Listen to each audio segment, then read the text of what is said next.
तुम सूरज हो तो पूरब की जगह पश्चिम से निकल रही। मिक्सिंग क्या किंग है हम।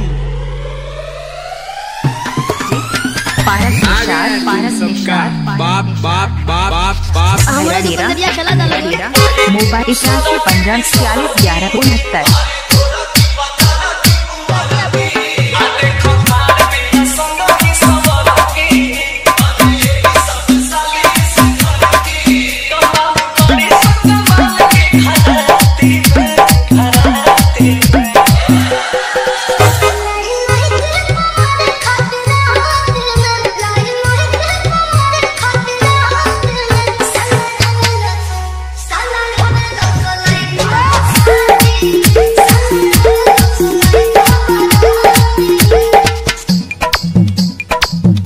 डीजे पारस निषाद हीरा डेरा मार्का बबेरू बांदा मोबाइल नंबर 81 15 46 11 69।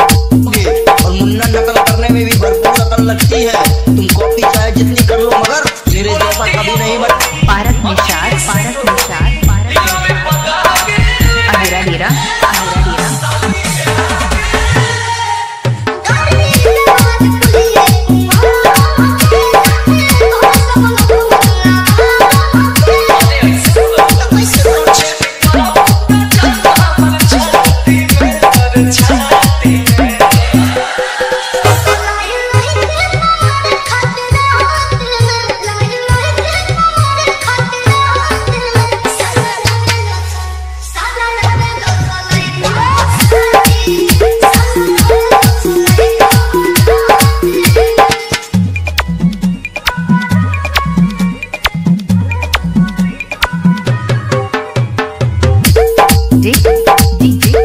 पारस निषाद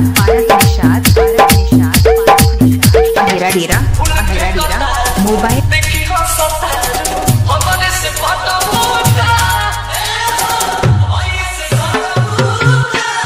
भैया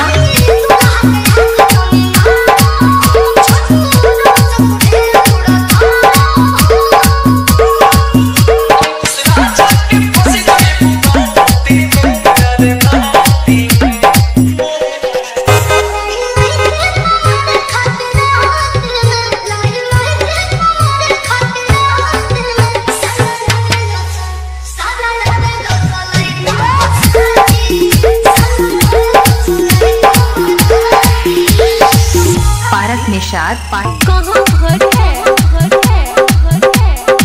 हीरा डेरा मार्का के पास जिला बांदा है